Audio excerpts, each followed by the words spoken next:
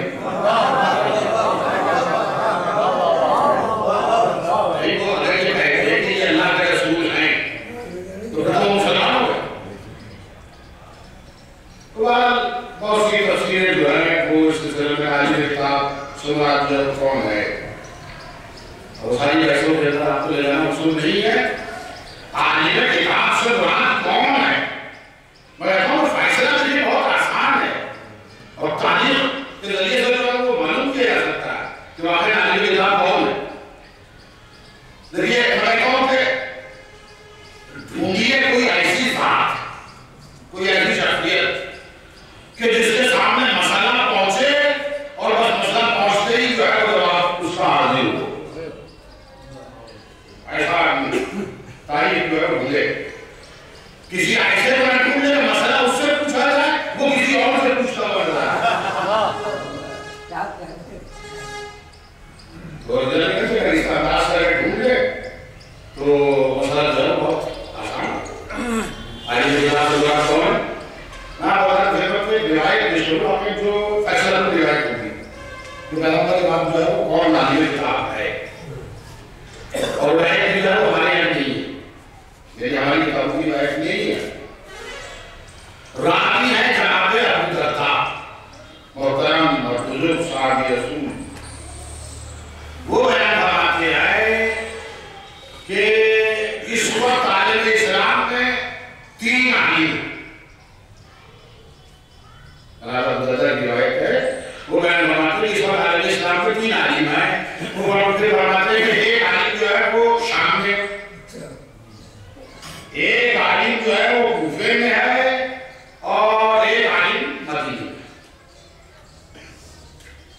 یہ بات بڑی مختصر مجمل دی گئی تھی، کلیئر نہیں تھی، لہذا وہ خود ہی جو ہے وہ اس بات کی توجیہ کرتے ہیں، تفصیل دیتے ہیں، فرماتے ہیں کہ شام کے عالم سے مراد تو محبوب۔ تو یہ آخر انسان کا اپنی تعریف کرنا جو کوئی اچھی بات نہیں ہوتی، انسان اپنی تعریف کرے، لیکن جناب ابو درداء کی مجبوری ہے، جناب ابو درداء کی مجبوری ہے کہ وہ کھولے رقیہ کریں کہ شام کے عالم سے کون مراد ہے۔ وہ اس لیے کہ اگر جناب ابو درداء یہ نہ بتائیں کہ شام کے عالم سے وہ خود مراد ہے تو یہ دنیا نہ جانے شام کا عالم کسے سمجھ لے گی۔ لہذا جناب ابو درداء کے لیے ہم یہ کلیئر کرتے ہیں کہ شام کے عالم کو مراد کون ہے، وہ فرماتے ہیں محبوب۔ اور پھر اس بات فرماتے ہیں کہ کوفے کا عالم وہ عبداللہ بن مسعود، یہ بھی محترم مردود صحابی رسول کا یہ جو ہے کوفے کا عالم۔ اور پھر اس بات فرماتے ہیں کہ مدینے کا عالم، تو فرماتے ہیں کہ مدینے کا عالم جو ہے وہ امیر المومنین آپ کی ضرورت سے بس آپ کو تھوڑی ہمیں بھی ہے۔ عالم کتاب حاضر جنفر ہو، اس کے بعد جب عالم کتاب نہ ہو، عالم کتاب کو وہ ذات ہونی چاہیے کہ جب تک قرآن میں رہے وہ عالم قرآن بھی رہے۔ آج تک عالم قرآن ہے تب تک عالم قرآن بھی رہے، لیکن اللہ کے گھر میں کہتا ہوں کہ اس مسئلے کی گھبرانے کی ضرورت نہیں ہے، ہمیں اس سلسلے کی پہلی کڑی ہاتھ میں آ جائے، پر کوئی بھی زنجیر ہو، ایک کڑی ہاتھ میں آ جائے، کوئی زنجیر ہاتھ میں آ جائے، ہمیں اس سلسلے کی پہلی کڑی اگر ہاتھ میں آ جائے تو میں کہتا ہوں ہمارے لیے مسئلہ حل ہے، ہمارے لیے مسئلہ حل ہے۔ پہلا عالم کتاب کون ہے؟ وہ دوسرے کا خبر دے دے گا، دوسرا تیسرے کی خبر دے دے گا، اور اللہ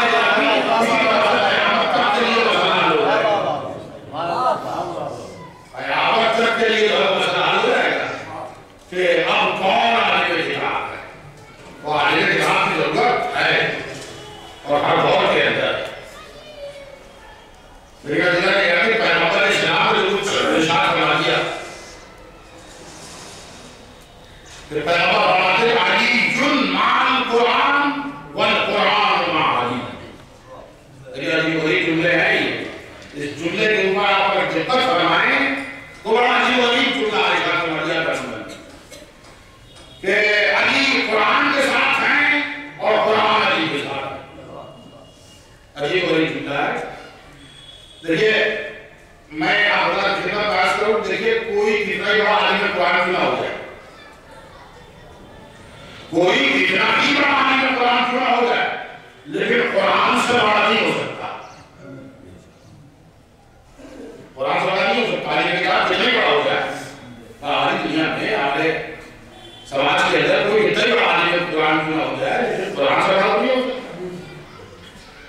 دیکھیے ہم بڑے سے بڑے عالم کے لیے یہ کہہ سکتے ہیں کہ فلاں عالم جو ہے قرآن کے ساتھ ہے، اور یہ بہت بڑی غلط ہوگی، یہ غلط معاملی نہیں ہوگی کہ فلاں جو ہے وہ قرآن یعنی جو کچھ کہتے ہیں وہ قرآن سے کہتے ہیں، لیکن یہ کسی کے لیے نہیں کہا جا سکتا کہ قرآن کے ساتھ ہے۔ اور کتنا ہی بڑا عالم ہے، کوئی کتنا ہی بڑا عالم ہے، یہ کبھی کہا جا سکتا کہ یہ فلاں عالم جو ہے ان کے ساتھ قرآن ہے، قرآن ان کے ساتھ ہے، یہ کبھی نہیں کہا جا سکتا۔ لیکن پیغمبر نے علی کے لیے دونوں باتیں کہی ہیں، علی قرآن کے ساتھ ہے اور قرآن علی کے ساتھ ہے۔ تو یہ علی کا قرآن کے لیے نہیں کہا جا سکتا کہ قرآن جو ہے وہ علی، قرآن جو ہے وہ ان کے ساتھ ہے۔ تو یہ دو حصے ہیں یہ حدیث کے، علی قرآن کے ساتھ ہیں، قرآن علی کے ساتھ ہے۔ لیکن پہلا حصہ جو ہے کہ علی قرآن کے ساتھ ہے، یہ علی میں قرآن کی حیثیت سے کہا گیا، اور دوسرا حصہ جو ہے کہ قرآن علی کے ساتھ ہے، یہ علی میں قرآن کی حیثیت سے نہیں بلکہ وارث سے قرآن ہے۔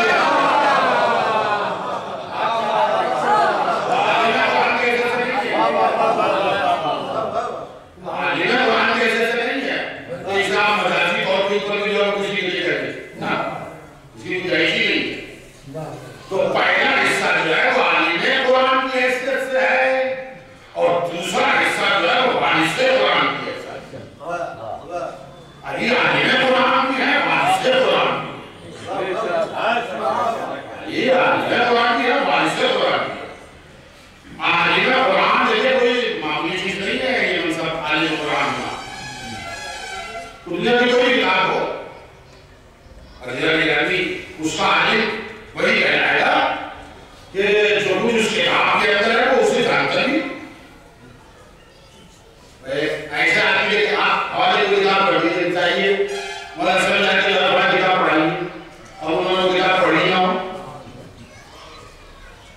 تو وہ کتاب پڑھا دیں، اس کتاب کو پڑھانے کے لیے کم سے کم اس کتاب کو پڑھا ہوگا تو پہلے ہو، پوری کتاب کو جانتا ہو تبھی تو پڑھائے گا وہ، آگے کتاب تو تبھی ہوگا کہ جب وہ پوری کتاب کو جانتا تو علی کا قرآن وہی ہو سکتا ہے کہ جو پورے قرآن کو جانتا ہو۔ اب قرآن کا ایک دعویٰ میں آپ اللہ کی خدمت میں آپ کو کہہ چکا ہوں کہ اس میں ہر خشک و تر موجود ہے، میں کہتا ہوں علی میں کتاب کی وہ ہوگا کہ جو ہر خشک و تر کو جانتا ہو۔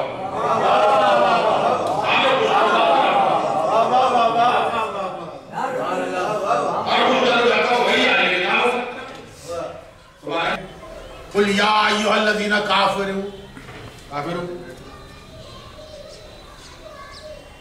قل یا ایھا الذین آمنوا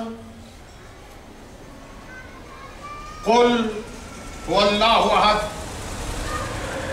اے رسول آپ کہہ دیجئے اے وہ لوگوں جو ایمان لے کے آئے. کسی کتاب کے اندر اس انداز کے اندر خطابت ہوتی ہے. یہ تحریری زبان نہیں ہے، یہ تحریری زبان ہے.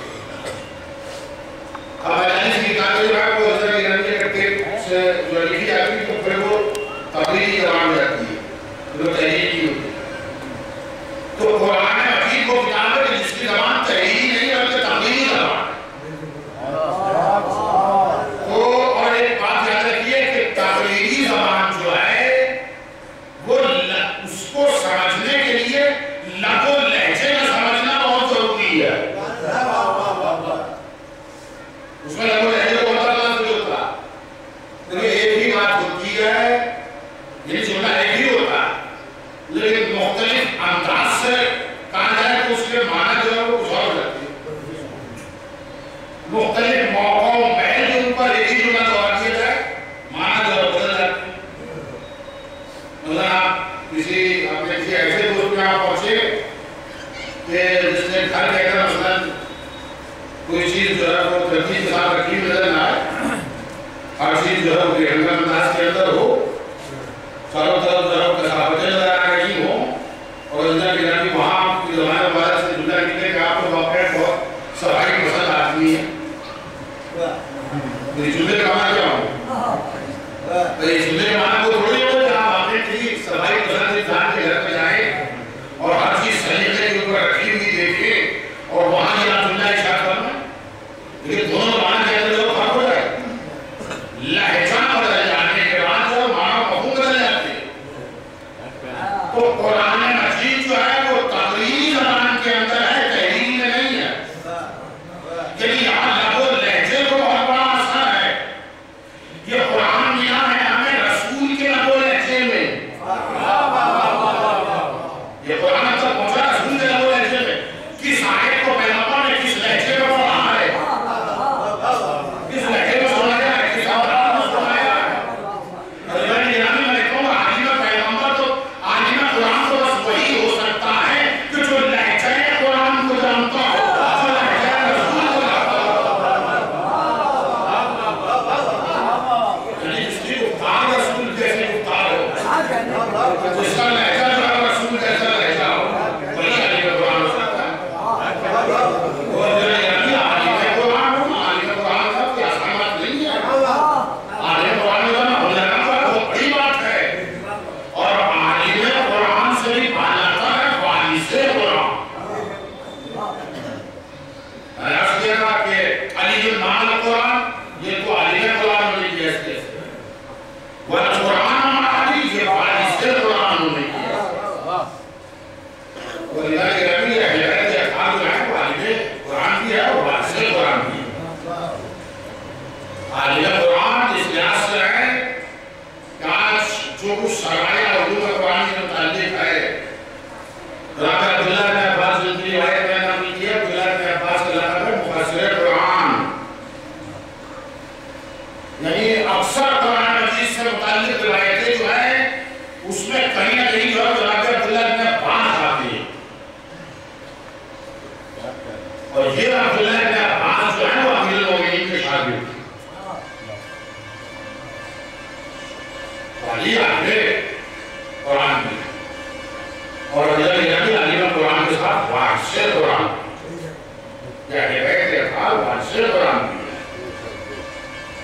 اور میں ایسا ہوں کہ عالم قرآن ہونا واقعی بہت بڑا درجہ ہے، لیکن اس سے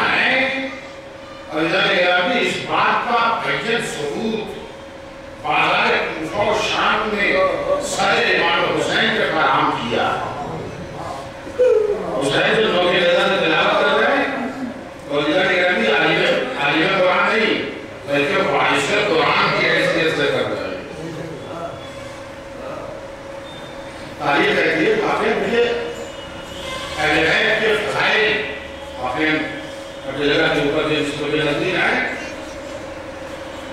اور اہل بیت کے فضائل کی شمار کو انتہا ہے.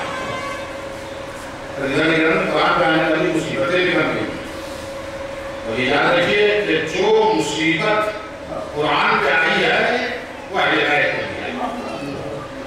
قرآن اگر تیر ماران کیا گیا ہے تو اہل بیت پہ بھی تیر چلائے گئے ہیں. قرآن اگر موقعہ پر بلند کیا گیا ہے تو اہل بیت کے سروں کو بھی موقعہ پر بلند کیا گیا.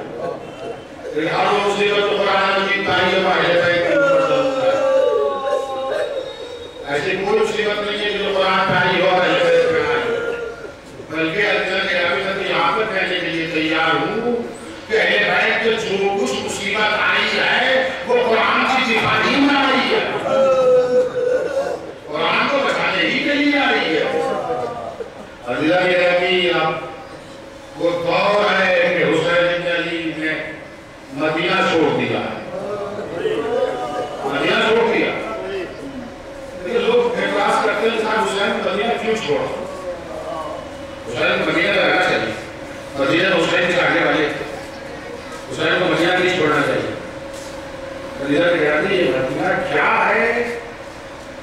میں آپ حضرات کی خدمت میں اور مدینہ کتنا بدل چکا ہے.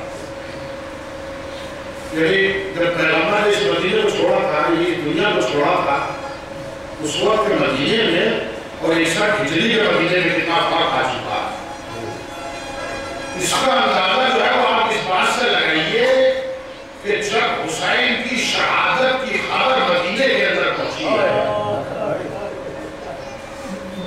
تو اہل مدینہ کی بڑی بڑی شخصیتیں جگہ کے اوپر جمع ہوئی اور جمع ہونے کے بعد جو ہے یہ آپس میں گفتگو ہوئی کہ ہمیں جا کے جو ہے وہ شام اس بات کی تحقیق کرنا چاہیے کہ واقعی میں یزید فاسق و فاجر ہے یا نہیں.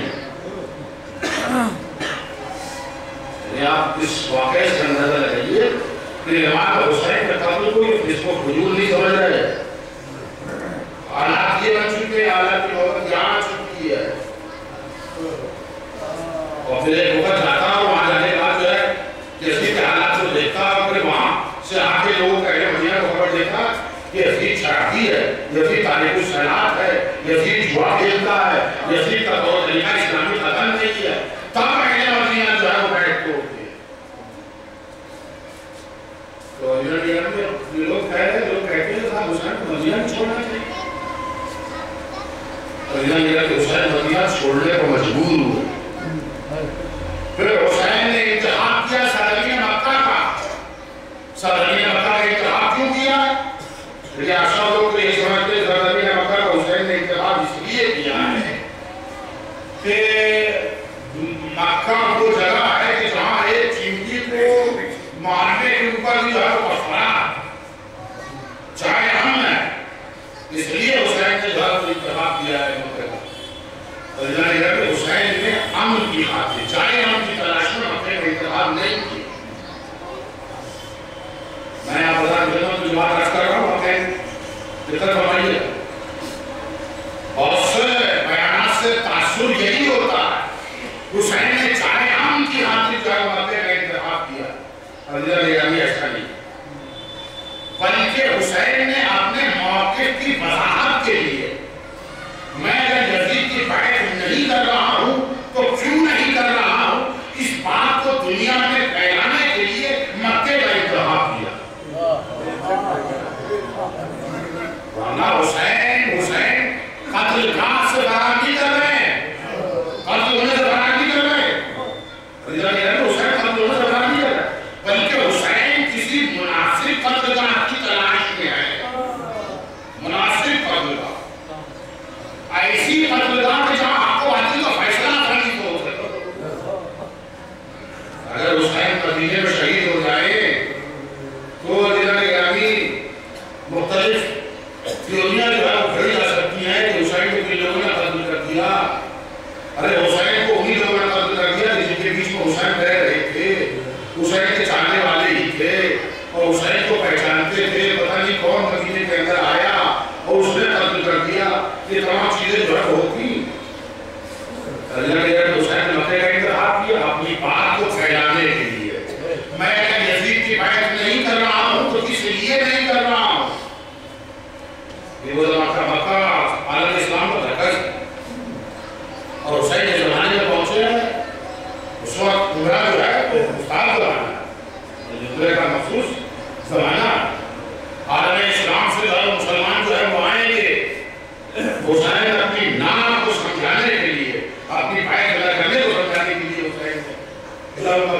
اتفاق کیا ہے.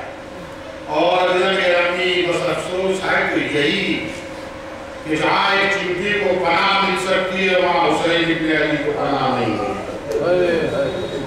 اور علی و حسین سرزمین مکہ کو بھی چھوڑنے کے اوپر مجبور ہے. کعبے کا احترام باقی رہ جائے. حسین کا مقصد دیکھیے کعبے کا احترام باقی رہ جائے. اور عزیزان گرامی کعبے کے احترام کی خاطر جو ہے وہ حسین مکہ چھوڑ رہے ہیں.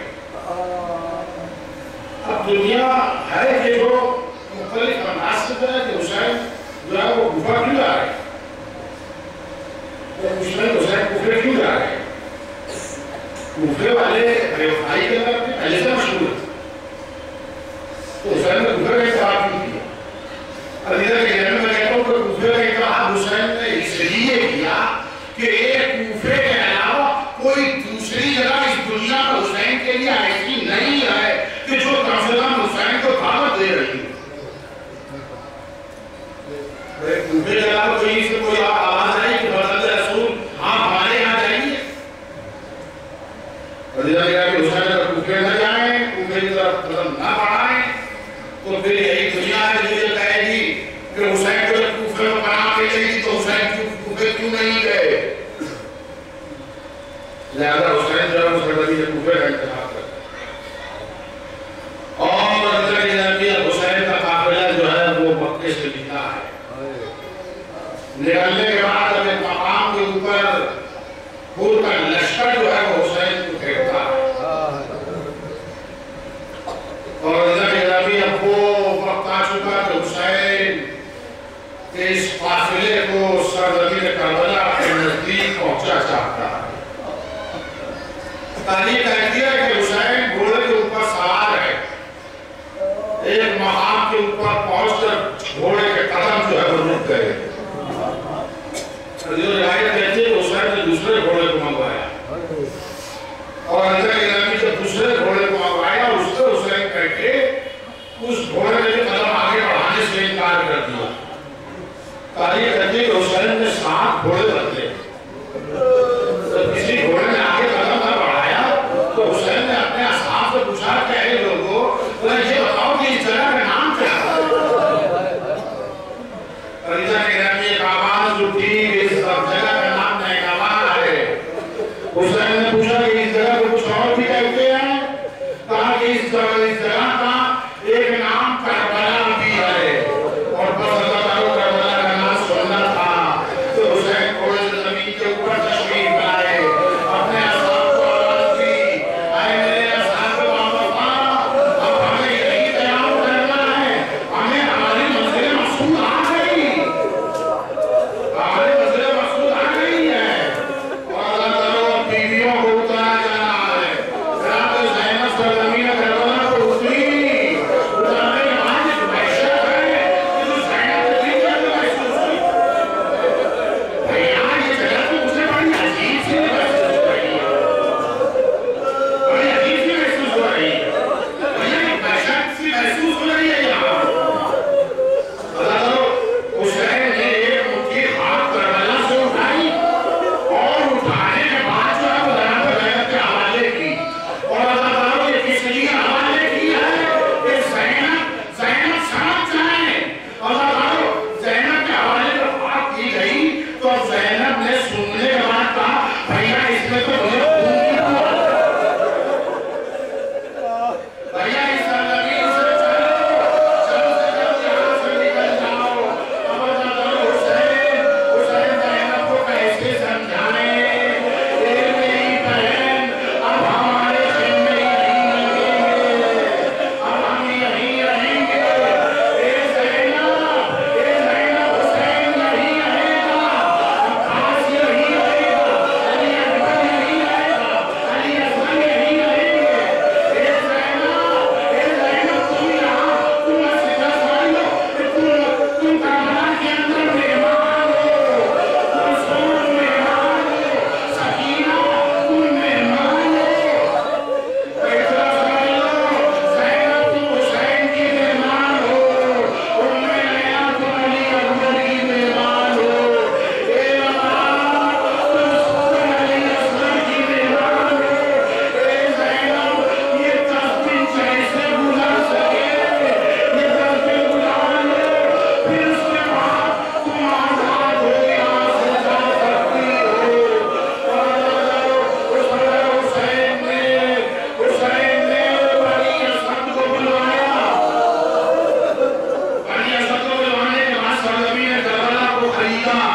اور خریدنے کے بعد حسین نے بنی اسد کو وصیتیں شروع کی، وصیتیں شروع کی کہ دیکھو ہمارے لیے کوئی ہماری زیارت کے لیے کوئی زائر آئے تو اسے تین یہاں ٹھہرانا،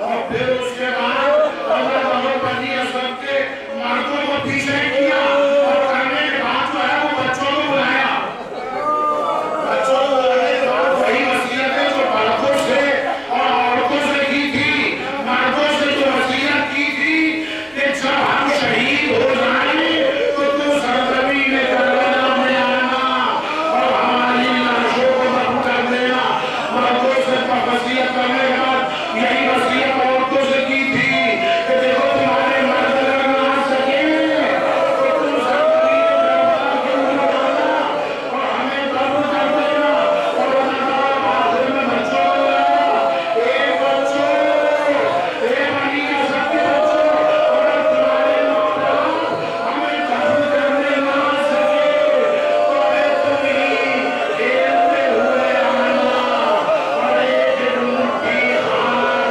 ہماری لاشوں پہ ڈال دینا۔ اور حسین نے وصیت کی اور اسی طرح سے حسین وصیت کرنے کے بعد بنی اسد کو جب غیرت محسوس ہوئی تھی اور بنی اسد کو جب غیرت محسوس ہوئی تھی تو سرزمین کربلا میں 11 محرم کو آئے تھے، حسین نے کہا تھا قبر کھودنے کے لیے، لیکن اللہ تعالیٰ کہتی ہے کہ جب بنی اسد کربلا میں آئے تو انہوں نے یہ دیکھا کہ کچھ قبریں پہلے